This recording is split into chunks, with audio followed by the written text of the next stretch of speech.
Bonjour à tous. Je salue l'Assemblée de Sainte-Anne, le peuple de Dieu rassemblé ici ce matin.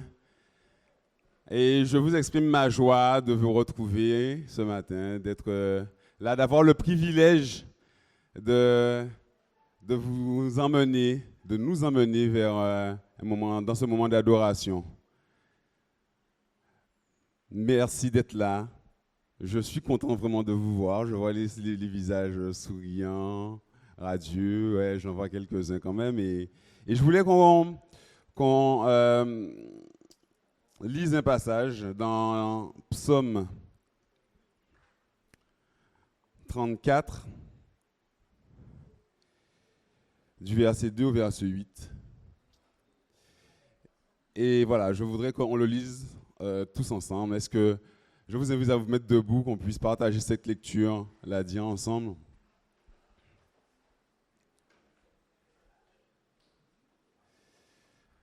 Lisons. Je bénirai l'Éternel en tout temps. Sa louange sera toujours dans ma bouche. Que mon âme se glorifie en l'Éternel, que les malheureux écoutent et se réjouissent. Exaltez avec l'Éternel. Célébrez tout son nom. J'ai cherché l'Éternel et il m'a répondu. Il m'a délivré de toutes mes frayeurs. Quand on tourne vers lui les regards, on est rayonnant de joie et le visage ne se couvre pas de honte.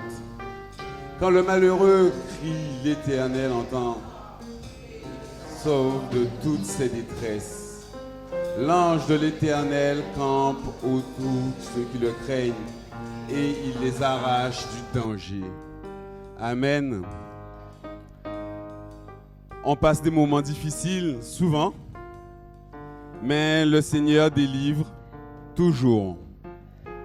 Le Seigneur répond toujours. C'est la raison pour laquelle, ce matin, nous sommes rassemblés pour le bénir, tous ensemble. Nous le faisons individuellement, mais nous voulons faire monter vers lui ce parfum qui est doux à son cœur, à ses yeux. Nos louanges. Que le peuple de Dieu entame avec nous ce chant. Je bénirai l'Éternel. Je bénirai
bénis l'Éternel. Oh, mon âme, bénis l'Éternel, parce qu'il t'a fait du bien. Oh, mon âme,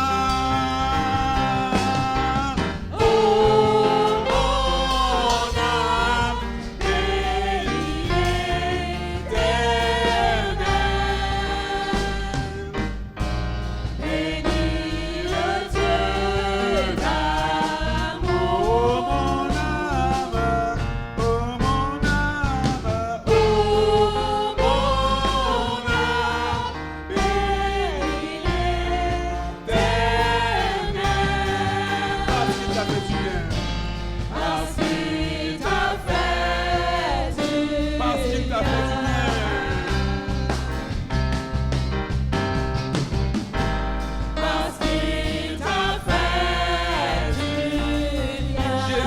t'a fait du bien. En venant à la croix, Jésus t'a fait du bien. Jésus t'a fait du bien. Jésus t'a délivré à la croix. Il a porté un fardeau. Jésus t'a délivré. Jésus t'a délivré. Jésus t'a restauré. Jésus t'a restauré. Et il t'a retrouvé. Et il t'a établi où tu es. Jésus t'a retrouvé. Et il t'a restauré. Jésus t'a restauré. Jésus t'a restauré. Amen. Amen. Et oui, notre Dieu, il est venu au travers de Jésus-Christ pour nous racheter, pour nous sauver de notre vaine manière de vivre, pour nous rappeler à son souvenir, pour que nous puissions vivre et pas mourir. Amen. Et il est digne pour ça. Et nous voulons continuer de l'exalter. Nous voulons continuer de lui dire tout le bien que nous ressentons pour lui, que nous pensons de lui. Lui dire tout le bien qu'il a fait pour nous encore.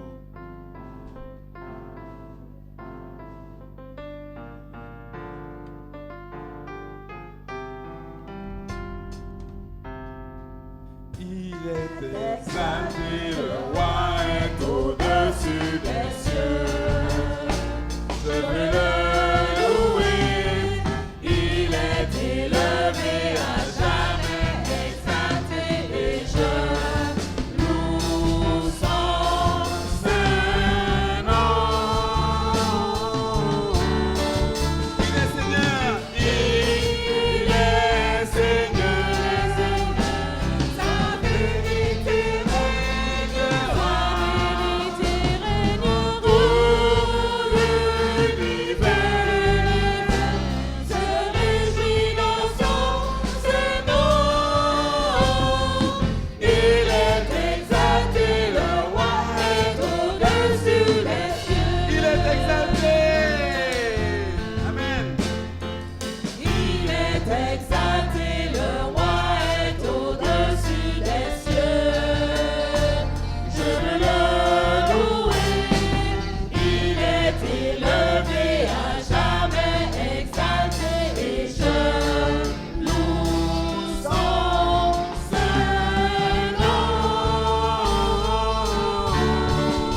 réjouit dans son Seigneur. Il est exalté, le roi est au-dessus. C'est notre Seigneur, il est Seigneur. Il est Seigneur, sa vérité régnera dans tout l'univers. Se réjouit dans son Seigneur. Il est exalté, le roi est au-dessus des Oui, cieux. il est exalté, il est exalté. Il est exalté, le roi est au-dessus des Que le peuple de Dieu me dise qu'il est exalté encore. Il est exalté. Il est exalté, le roi est au-dessus des cieux. Amen. Il est exalté, il est au-dessus de tout, il est au-dessus de nous. Et c'est pour ça que nous sommes confiants. Nous sommes confiants dans son secours, nous sommes confiants entre ses mains, nous sommes confiants dans la tristesse même, nous sommes confiants parce que il console. Nous sommes confiants dans sa consolation. Il donne la paix de manière définitive, parfaite. Amen. Notre Seigneur est fidèle. On va chanter un chant. Je vais vous inviter à vous mettre debout. Jésus, merveilleux nom.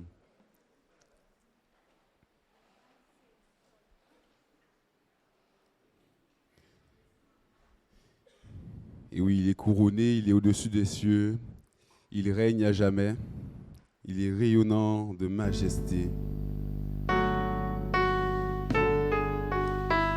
Notre Dieu est digne de nos louanges. Il est digne de recevoir la gloire.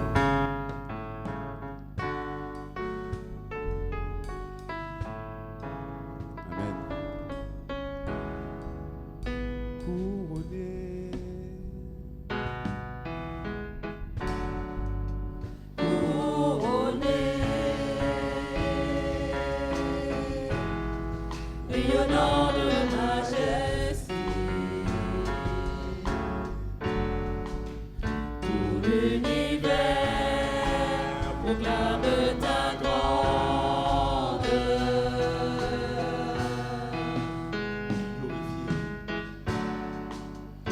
Glorifié par les anges prosternés,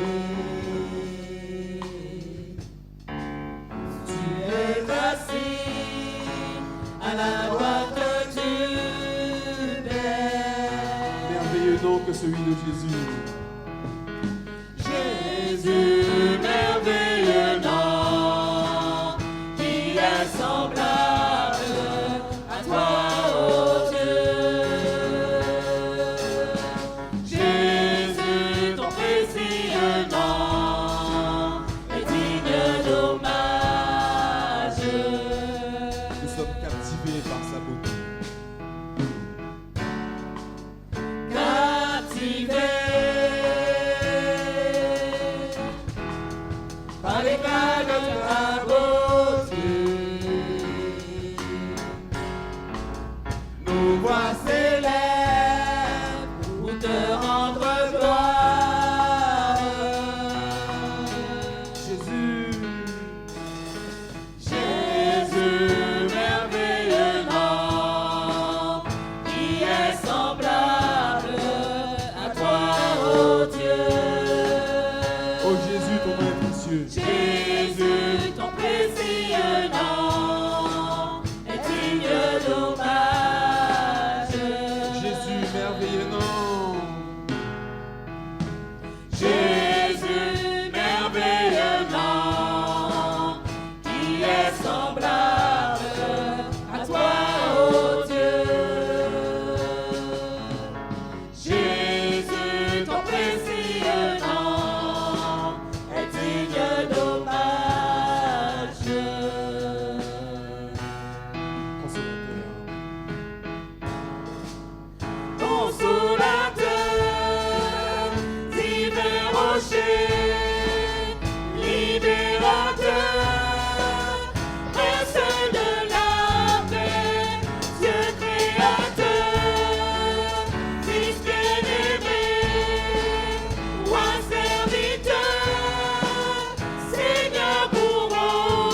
Amen. Le nom de Jésus est merveilleux, il est digne d'hommage.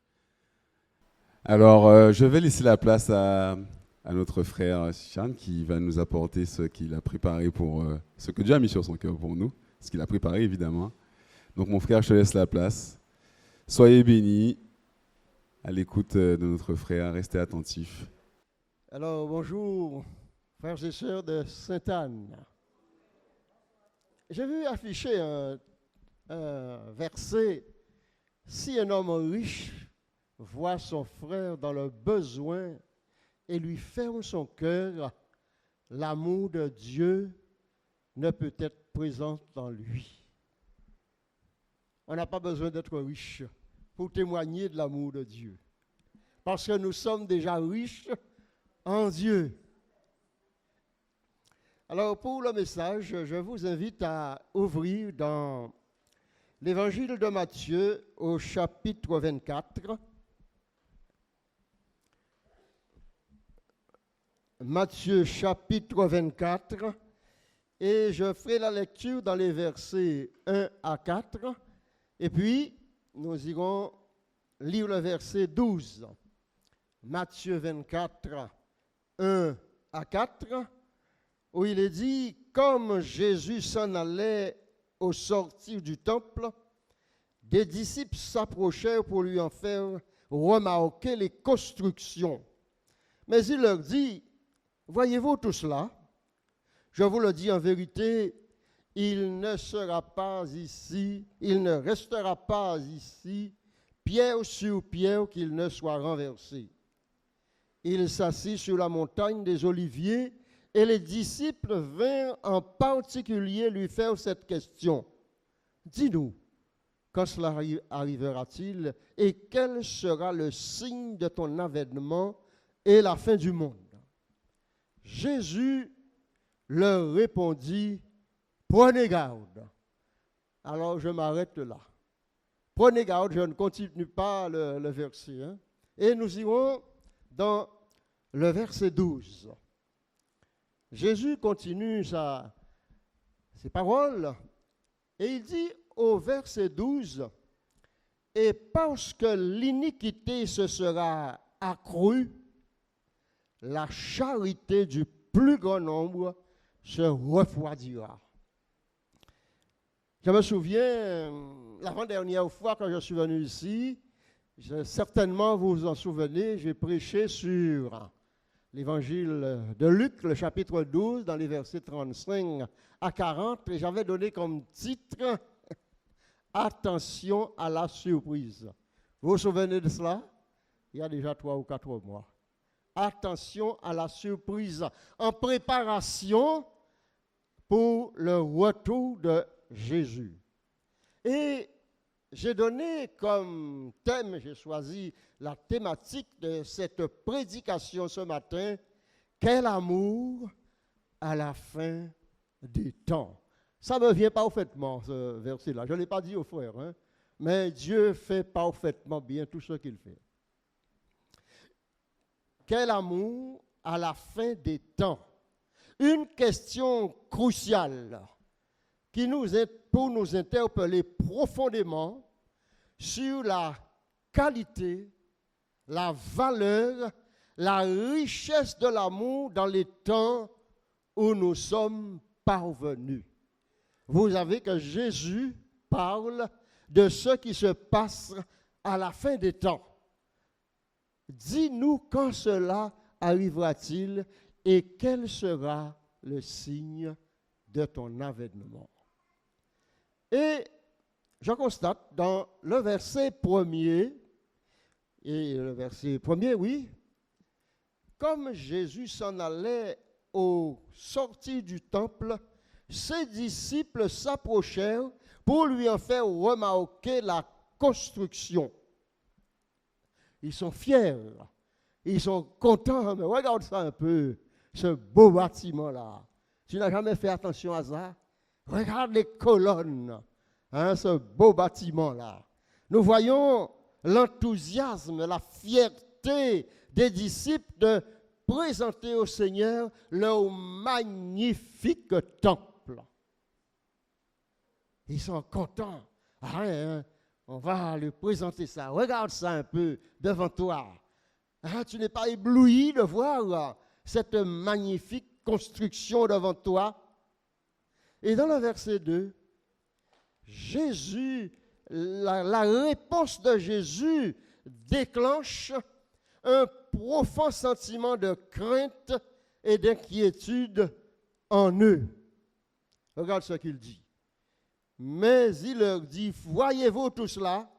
Je vous le dis en vérité, il ne restera pas ici pierre sur pierre qu'il ne soit renversé. Ils ont été déconcertés. Comment ça fait-il? Jésus, il présente à Jésus ce merveilleux temple, ce merveille. Et Jésus parle de destruction. Alors nous voyons la réponse de Jésus sa réponse déclenche un profond sentiment de crainte, d'inquiétude. Le Seigneur anéantit de suite leur fierté, leur enthousiasme de se focaliser sur leur belle construction matérielle.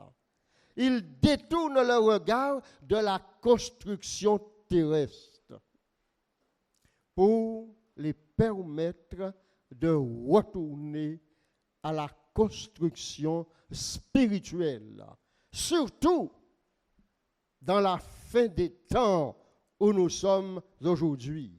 Et cela provoqua un profond désir de connaître davantage. C'est merveilleux. C'est très important d'avoir un bâtiment comme ici, bien aménagé, pour offrir un culte à Dieu avec le confort nécessaire. Je ne suis pas contre. Et le verset 3, première partie, Jésus, assis sur la montagne, il s'assit sur la montagne des Oliviers et les disciples vinrent en particulier lui faire cette question. Ils s'approchèrent de Jésus. Ils s'approchèrent de Jésus pour poser une question. Moi, je vois que c'est la bonne démarche qu'ils ont entreprise. Ils ont entrepris une bonne démarche de se rapprocher de Jésus, pour se renseigner, pour connaître davantage. Oh, si nous faisions comme les disciples, de nous approcher de Jésus, quand nous nous trouvons dans une situation d'incompréhension, quand quelque chose nous chagrine, nous ne comprenons pas, si nous pouvions faire comme les disciples dans une situation que nous ne comprenons pas, car Jésus a toutes les réponses consignées dans sa parole. J'aimerais vous dire ce matin, frères et sœurs, amis, quand il y a une question qui vous trouble sur la fin des temps où nous sommes aujourd'hui, rapprochez-vous de Jésus. Allez poser à Jésus la question dans sa parole. Il a toutes les réponses. La Bible dit dans l'Épître aux Hébreux, après avoir à maintes fois parlé par les prophètes, Dieu nous parle aujourd'hui par le Fils. Et toutes les paroles du Fils sont consignées dans la Bible. C'est là où vous allez trouver la réponse. Et ça me fait penser l'histoire d'une jeune chrétienne. Peu de temps, elle s'est fait baptiser et elle se trouvait dans un train. Mais elle avait encore le feu de l'enthousiasme, ce zèle pour prêcher, parler l'évangile. elle s'est trouvée seule dans son compartiment dans le train avec un monsieur. Mais ce monsieur-là était en train de lire un livre. Et elle essaye de guetter un moment pour essayer de faire passer quelques mots de l'Évangile. Alors elle commence à parler au monsieur. Le monsieur lui dit, mais vous ne voyez pas, mademoiselle, que je suis en train de lire. Je suis occupé, je ne pouvais pas vous répondre. Elle s'est tue un moment. Mais le zèle qui brûle en elle veut encore qu'elle essaye. Elle essaye encore de s'approcher du monsieur. Mais mademoiselle, vous ne voyez pas que je suis occupé, je suis en train de lire. Elle s'est arrêtée. Un moment encore, elle s'est approchée. Mais mademoiselle, je vous dis que je suis occupé, je ne pourrai pas vous écouter. Eh bien, allez au diable alors, allez en enfer. Voilà ce qu'elle a répondu. Et ce monsieur, c'était un avocat. Et pendant qu'il lit son livre, il ne voyait pas ce qui est écrit dans le livre. Ça commence à le travailler, enfer. Le mot enfer. Et il s'est dit, mais si elle me parle d'enfer, est-ce que l'enfer existe ou pas? Je dois savoir, chercher à connaître si l'enfer existe. Alors, en descendant de son train, il est allé près d'une librairie. Et il dit au libraire, monsieur, je voudrais avoir un livre qui parle de l'enfer. Le libraire lui répondit, mais pauvre monsieur, si vous avez besoin d'un livre qui parle de l'enfer, il faut acheter une Bible. Alors il est allé acheter une Bible. Il est allé acheter une Bible et il a commencé à lire la Bible. Plus tard, ce monsieur s'est converti. Il s'est donné au Seigneur et il est devenu un serviteur de Dieu. Quelquefois, le Seigneur peut se servir de nos fautes. Tourner ce que nous avons dit peut-être mal pour faire du bien à une personne. Les disciples se sont approchés de Jésus et posé cette question. Ils ont pris la bonne démarche. Et Jésus, dans son regard de flamme, dans sa divinité, connaissant tout, absolument tout d'avance,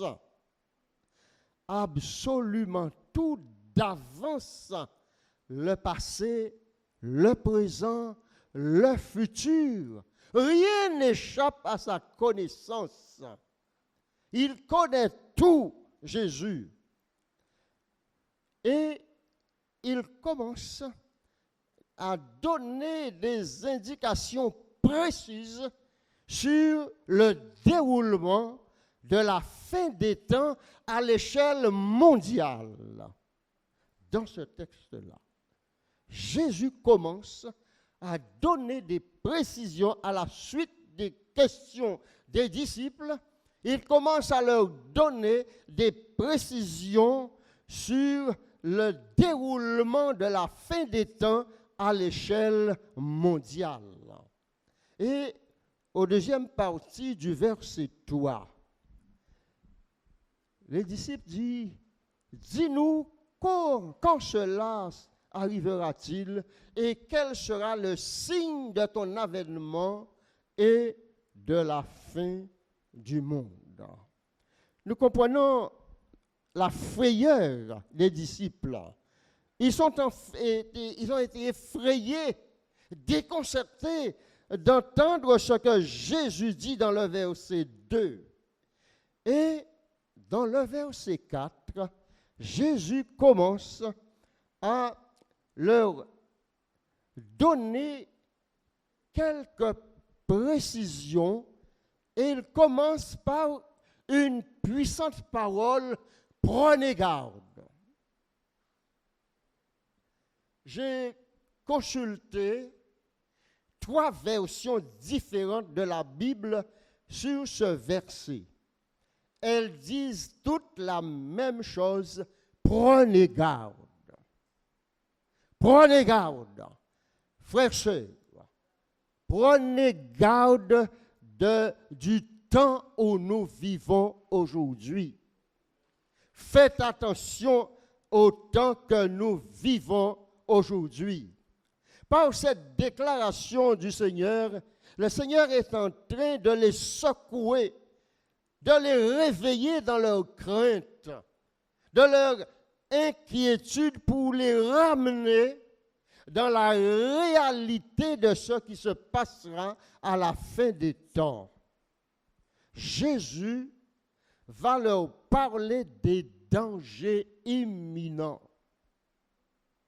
des choses qui arriveront absolument, des choses qui vont se produire indéniablement. Et le Seigneur dit cela comme un puissant avertissement sur des dangers qui menacent la terre aujourd'hui. Jésus commence par leur dire, les avertir sur les dangers qui menacent la terre aujourd'hui. Le Seigneur les place en face des temps auxquels nous vivons aujourd'hui avec exactitude. Il n'y a pas ombre de variation. Et l'apôtre Paul, il nous le dit aussi dans la deuxième lettre à Timothée, au chapitre 3 et dans les versets 1 à 5 que nous allons lire. 2 Timothée, chapitre 3, versets 1 à 5. Cette parole est certaine. Non, 2 Timothée, pardon. Je suis en 1. 2 Timothée 3. Sache que dans les derniers jours, il y aura des temps difficiles, car les hommes seront égoïstes, amis de l'argent, fanfarons, hautains, blasphémateurs, rebelles à leurs parents, ingrats, irréligieux, insensibles, déloyaux, calomniateurs, intempérants, cruels, ennemis des gens des biens, traîtres, enflés d'orgueil, aimant le plaisir plus que Dieu, ayant l'apparence de la piété, mais reniant ceux qui ont fait la force. L'apôtre Paul reprend exactement en d'autres termes ce que Jésus a annoncé dans l'Évangile et dans le même sens comme de puissants avertissements. Paul a repris littéralement en d'autres termes ce que Jésus a annoncé dans les évangiles. Retournons maintenant encore dans notre chapitre 24 de Matthieu au verset 12. Alors, c'est pourquoi j'ai arrêté la lecture dans le verset 4. Jésus répondit, prenez garde. Et dans le verset 12, Jésus dit, et parce que l'iniquité se sera accrue, la charité du plus grand nombre se refroidira. Prenez garde, parce que l'iniquité se sera accrue et la charité du plus grand nombre se refroidira. Sous-entendu, Jésus dit, prenez garde, car l'iniquité se sera accrue. Dans l'évangile de Jean, dans 1 Jean 5, 17, il est dit, toute iniquité est un péché. Rien ne nous empêche de dire que tout péché est de l'iniquité.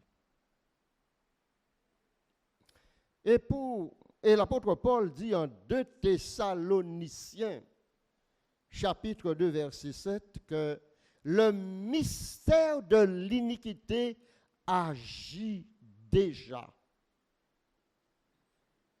Ce mystère de l'iniquité ira en s'amplifiant. Et l'iniquité, c'est le mal dans toutes ses formes. L'apôtre Jésus, le Seigneur parle d'une recrudescence du mal et du péché et un refroidissement de l'amour à la fin du temps. L'iniquité sera accrue, l'amour du plus grand nombre se refroidira. Quelle est la qualité de l'amour à la fin des temps? Au sein de l'Église, à l'extérieur, partout, quelle est la qualité? Quelle est la valeur? Quelle est la richesse de l'amour que nous vivons à la fin des temps où nous sommes parvenus? Jésus nous présente ces événements comme un choc entre ces deux extrêmes, le mal et l'amour. Et il semble vouloir dire que l'iniquité va étouffer l'amour. Ceci est bien pour nous mettre sous nos gardes. L'iniquité aura tendance de remporter sur l'amour. En 2 Thessaloniciens, chapitre 2, verset 7, 2 Thessaloniciens 2, 7, dans la première partie, car le mystère de l'iniquité agit déjà. C'est ce que nous voyons l'apôtre Paul dire. Et au deuxième partie, il dit, il faut seulement que celui qui le retient encore ait disparu. Vous savez qu'est-ce qui le retient encore? L'Église. L'Église. Nous sommes appelés à freiner le mal. L'Église est là pour freiner, faire stop au mal.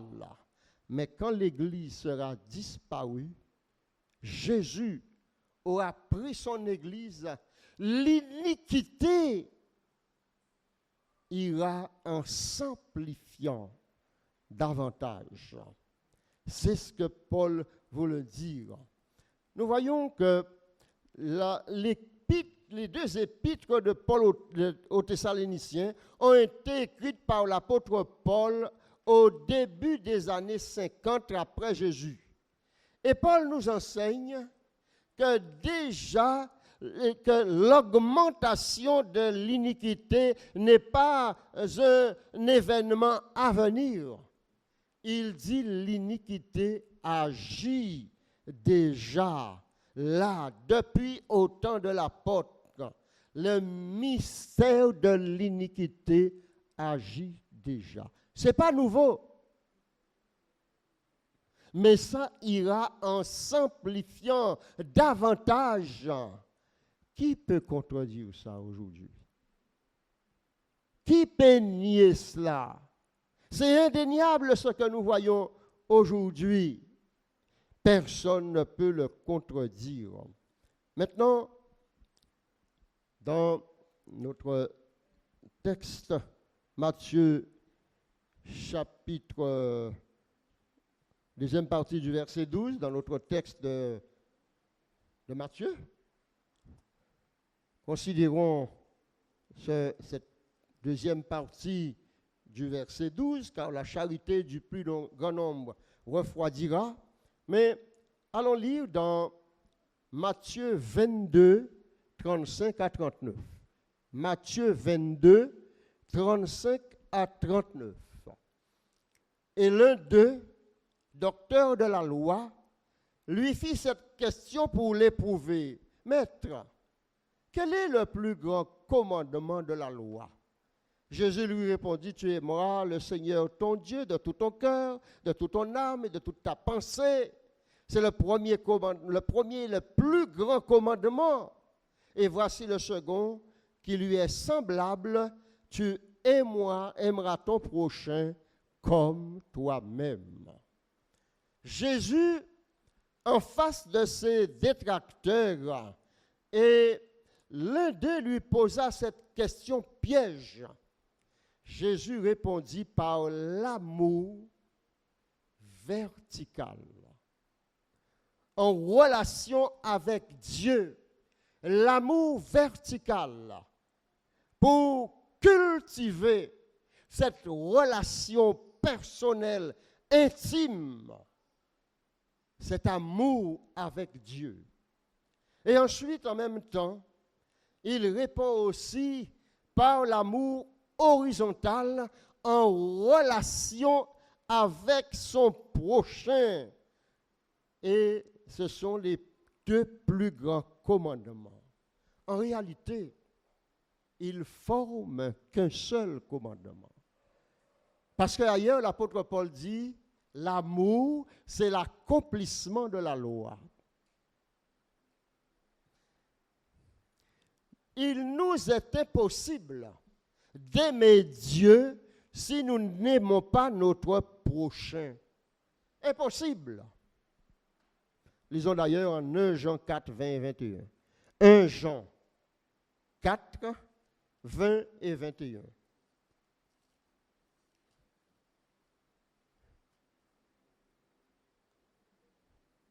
« 1 Jean 4, versets 20 et 21. Il est dit, « Si quelqu'un dit « j'aime Dieu » et qu'il haït son frère, c'est un menteur.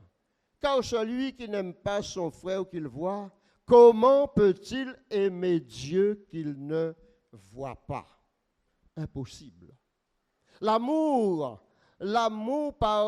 pour le Dieu invisible que nous disons que nous aimons doit être visible par la qualité de l'amour que nous avons pour notre frère, notre sœur, notre prochain, quelle que soit sa situation. C'est là où nous démontrons que nous avons de l'amour pour Dieu. En aimant mon frère, ma sœur, mon prochain, c'est ainsi que je peux démontrer que j'ai de l'amour pour Dieu. 1 Pierre chapitre 4, versets 7 et 8. 1 Pierre 4, 7 et 8. La fin de toute chose est proche. Soyez donc sages et sobres pour vaquer à la prière. Avant tout, ayez les uns pour les autres une ardente charité, car la charité couvre une multitude de péchés. L'apôtre Pierre, depuis sa première lettre jusqu'à sa deuxième lettre au chapitre 3, il fait des avertissements en préparation du retour du Seigneur, donc pour la fin des temps. Dans ce verset 7, il dit, la fin de toute chose est proche. Il dit, Paul parle de la fin des temps. Il parle du retour du Seigneur Jésus-Christ qui est proche. C'est comme si Pierre renforce encore ce qu'il a déjà dit au chapitre 1er, verset 22, il veut dire attention à ce que ce signe des temps que le Seigneur a prêché, annoncé en Matthieu 24, 12, ne puisse devenir réalité dans l'Église. Voilà ce que le Seigneur et Pierre veut rappeler là. Attention, prenez garde, parce que nous sommes sur la fin de toutes choses. Ayez un ardent désir les uns pour les autres. Un ardent amour, pas un amour refroidi par le plus grand nombre, mais un amour brûlant. Lisons 1 Corinthiens 12, 31. 1 Corinthiens 12, 31. Aspirez aux dons les meilleurs et vois encore, je vous montre une voie par excellence. Une voie par excellence. Après que l'apôtre Paul ait parlé en donnant tout l'enseignement sur les dons spirituels dans le chapitre précédent, il va maintenant révéler une voie par excellence, qu'il dit la charité ou l'amour. Il va caractériser l'amour comme la voie par excellence, au-dessus de tout don spirituel qui a cité dans les versets précédents. Il a donné tout l'enseignement sur les dons spirituels. Et maintenant, il dit, je vais vous donner maintenant une voie spéciale. Je vais vous parler d'un don spécial. C'est ce qu'il dit, la charité. Il va caractériser ce don spirituel, l'amour, comme la voie par excellence. Et il cite l'amour. Dans le chapitre 13, il place l'amour au-dessus de tout don spirituel, le don qui transcende au-delà, sur les dons spirituels, l'amour. Et cela nous revient encore à la parole de Jésus. Prenez garde. L'iniquité se sera accrue, l'amour du plus grand nombre refroidira. Dans le verset 13, verset 8, il dit, il parle de l'immuabilité de l'amour. Au verset 8, il dit, la charité ne périt jamais.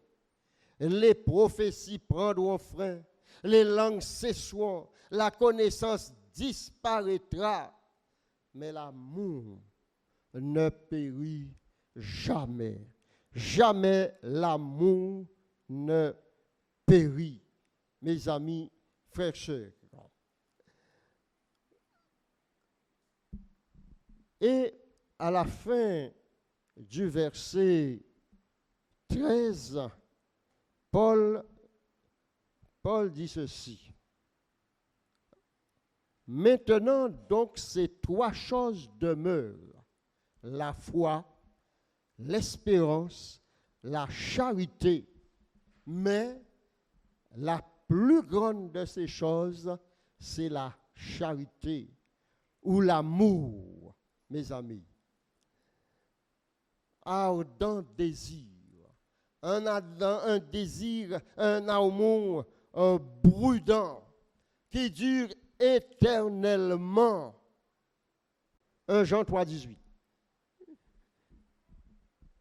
Petits enfants, n'aimons pas en parole et avec la langue, mais en action et avec vérité.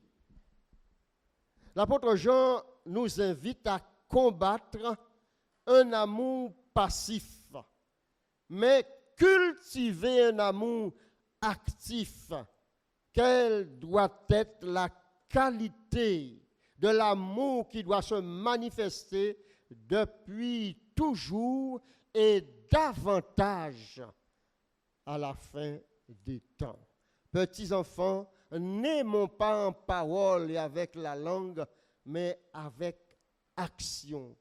Agir envers nos frères et sœurs, envers nos prochains, démontrer par l'action cet amour que nous avons pour nos frères, nos sœurs. Cet amour actif doit se caractériser par l'efficacité de nos actions envers nos frères et sœurs et envers tous nos prochains. Envers tous nos prochains. Lisons maintenant en Apocalypse chapitre 2, versets 2 à 7. Apocalypse 2, 2 à 7.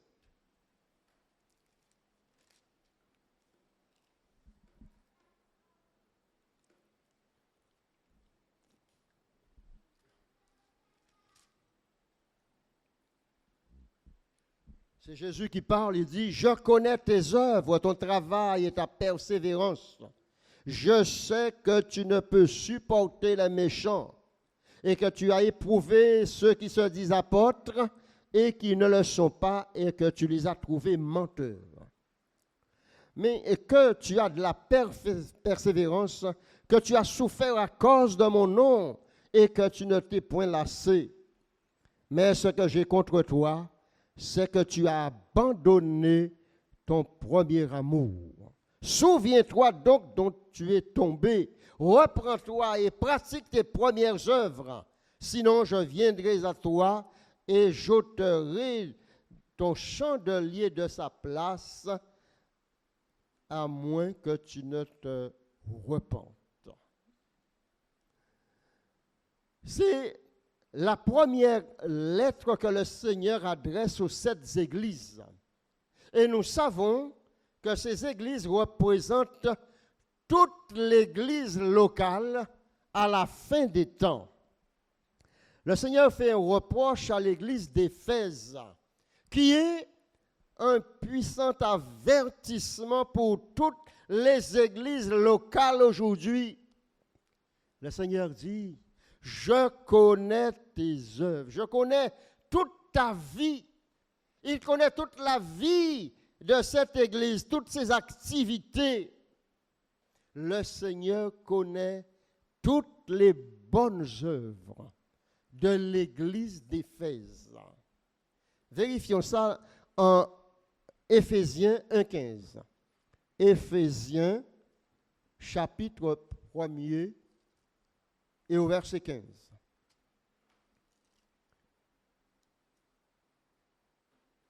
C'est pourquoi moi aussi, ayant entendu parler de votre foi au Seigneur Jésus et de votre charité pour tous les saints. Autre charité pour tous les saints. L'apôtre Paul parle de la réputation de la charité, de l'amour de l'église d'Éphèse. C'était une église qui brûlait par l'amour. Elle avait tout à merveille, mais à la fin, l'essentiel a disparu, l'amour. Un signe des temps, disparition de l'amour. Et Jésus dit en Matthieu 24, 12, l'amour du plus grand nombre se refroidira. Mais à l'église d'Éphèse, la charité n'a pas seulement refroidi, elle a disparu. La charité s'est complètement éteinte dans cette église.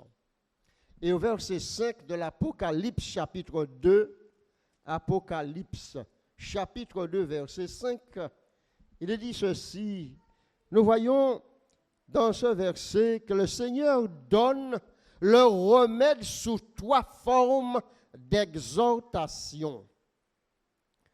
Une démarche spirituelle à entreprendre pour la guérison de l'Église et la ramener l'amour, amener cet amour, la charité au sein de cette communauté et qui s'adresse encore à toutes les églises, toutes les communautés aujourd'hui, que tous les chrétiens se posent la question, quelle est la température de la charité ou de l'amour dans ma communauté? Y a-t-il un amour brûlant? Doit-on appliquer le remède de notre communauté? Peut-être il y aura de ceux qui disent que nous ne voyons pas l'Église malade au point de manquer de l'amour, de la charité. La Bible dit de l'Église d'Éphèse, ayant cette apparence de ne pas être malade, mais elle l'était réellement selon Dieu. Elle était réellement selon Dieu. Romains chapitre 5 dit, il dit, l'amour de Dieu est répandu dans nos cœurs par le Saint-Esprit. L'amour, l'espérance ne trompe point, mais l'amour de Dieu est répandu dans notre cœur. Et dans les versets Romains 5,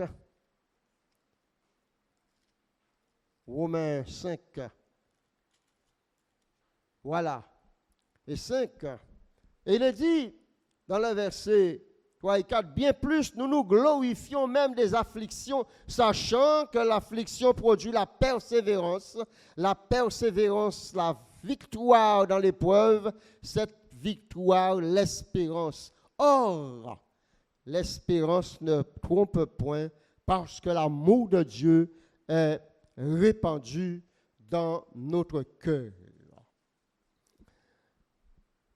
Ensuite, nous voyons encore dans l'Apocalypse, nous tournons un peu la Bible ce matin, Apocalypse chapitre 2, et dans le verset 5, nous voyons que le Seigneur donne le remède sous 3 formes d'exhortation. Premièrement, souviens-toi donc d'où tu es tombé. Rappelle-toi de cette faveur, de cette ferveur dans l'amour qui se manifestait pour le Christ et les membres de ta communauté. Un déclin, une déchéance n'est pas immédiable. Dieu est toujours prêt à relever, mais il faut reconnaître, être convaincu du déclin, et là, le Seigneur agira. Deuxièmement, il est dit ensuite, c'est qu'au verset 2, repens-toi, c'est-à-dire abandonne ce comportement actuel pour avoir une attitude conforme à la pensée de Dieu. Ce changement de mentalité entraîne un changement de conduite. Repens-toi, reconnais ce qui ne va pas. Et troisièmement, il dit, pratique tes bonnes œuvres. Pratique tes bonnes œuvres. Revenir sous l'inspiration de tes premières œuvres, dans cet amour brûlant, sans lequel rien ne compte. Que l'Église retrouve sa vivacité spirituelle dans l'amour, que d'être seulement une organisation active. Et pour activer ces 3 exhortations du Seigneur, retournons en 1 Pierre, chapitre 4, et au verset 8. 1 Pierre, chapitre 4, et au verset 8, il est dit, avant tout, ayez un ardent amour les uns pour les autres, un ardent charité, car la charité couvre une multitude de péchés. Multitude prend le sens de nombre illimité, qui veut dire que tous les péchés en pardonnant, effacés, comme il est dit dans Psaume 103, verset 3, l'Éternel pardonne. C'est l'Éternel qui pardonne, qui efface tout péché, toute iniquité. C'est le secret de la démonstration de l'amour les uns envers les autres. Proverbe 10-12 dit, la haine excite les querelles, mais l'amour couvre tous les péchés. C'est le secret de la démonstration de l'amour. Hébreux 10, 24 et 25, il est dit que nous voyons dans les versets 25 un commandement de Dieu à renforcer la fin des temps. Et il est parlé de n'oubliez pas, n'abandonnez pas votre assemblée, autant que vous savez en quel temps que nous sommes. Mes amis, nous avons à renforcer l'amour, plus que nous voyons les temps avancent. La Bible ne nous enseigne pas d'aller épier nos frères et sœurs, non, de les aider, de les encourager dans l'amour. Il y a dans une église un frère qui a abandonné l'église complètement. Et moi, j'ai continué à aller le visiter, ce frère-là. Je ne l'ai pas abandonné. Lui, il a abandonné l'église, mais régulièrement, je vais le visiter. Mais chaque fois que j'allais, il me disait, ouais, l'église est comme ça, l'église est ça, le pasteur a dit ça, le pasteur a fait ceci, le frère a fait ça. Alors un jour, deuxième fois ou troisième fois, je ne me souviens plus quand, comme quelle quantité de fois, un jour, je me suis tenu devant lui et je lui ai repris sévèrement, disant, frère, quand je viens te visiter, ce n'est pas pour me parler de l'église, du frère un tel, du pasteur, etc. Je viens te visiter parce que la parole de Dieu m'exhorte à t'aimer et venir te visiter. Il m'a dit, oui frère, je reconnais que tu me visites par amour pour moi. Et depuis ce jour, il ne m'a jamais parlé de l'église, du pasteur, un tel. Parce que je lui ai dit, frère, ce n'est pas pour l'église que tu viens à l'église. Ce n'est pas pour le pasteur que tu viens à l'église. Ce n'est pas pour le frère Maurice Sitchon que tu viens à l'église. Tu viens à l'église parce que tu as compris ce que Dieu a fait pour toi. C'est pour ça que nous venons à l'église. Je reconnais que tu viens me visiter par amour pour moi.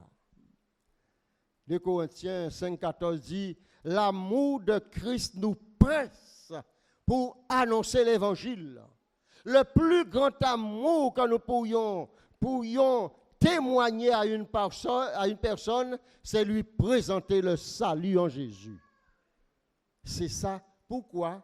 Parce que sa vie, son âme est en danger. À la fin de la prière sacerdotale, dans l'évangile de Jean, chapitre 26, afin que Jésus dit, afin que l'amour dont tu m'as aimé soit en eux et que je sois en eux, et ceci jusqu'à la fin des temps. Jamais nous allons pouvoir sonder l'amour que Dieu a manifesté, a témoigné pour son Fils. C'est de la même manière, cet amour que nous devons avoir entre nous, entre frères et sœurs, et pour notre prochain. C'est exactement cet amour-là, afin que tu sois en moi et que je sois en eux. Confessons-lui notre souffrance de vivre sans cet amour.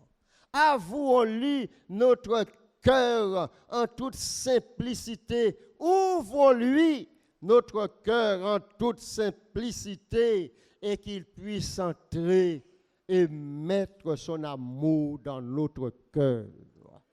Que le Seigneur vous bénisse. Merci mon frère.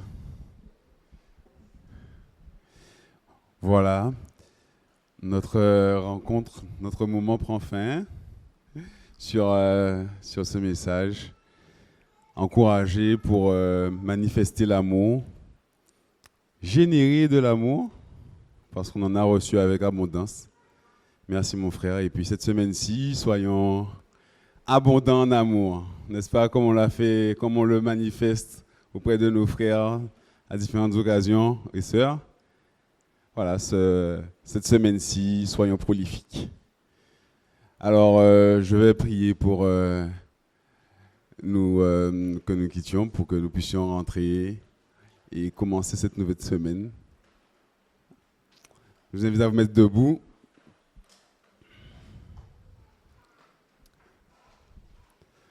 Notre Dieu, notre Père, nous te louons, nous te bénissons. Merci pour ce moment que tu avais mis à côté, ce moment que tu as préparé parfaitement. Merci pour ces paroles que nous avons entendues. Merci mon Dieu pour ton amour. Merci encore pour la manière dont tu nous remplis, la manière dont tu nous combles. Tu nous rassasies et ta parole, Seigneur Jésus, est notre nourriture. Ton amour, Seigneur mon Dieu, nous donne la vie. Et veuille bénir chacun d'entre nous, mon Dieu, comme nous sommes remplis. Aide-nous aussi à remplir les autres. Et Seigneur, je te prie afin que tu reposes sur chacun d'entre nous, que ta paix soit sur chacun d'entre nous et que cette nouvelle semaine, Seigneur, nous puissions être accompagnés de toi et que nous puissions faire aussi, Seigneur Jésus, que d'autres puissent te connaître. Béni soit ton nom, béni cette semaine à venir, au nom de Jésus-Christ. Amen. Bonne journée, bon appétit à tous. Merci aux choristes, merci aux musiciens.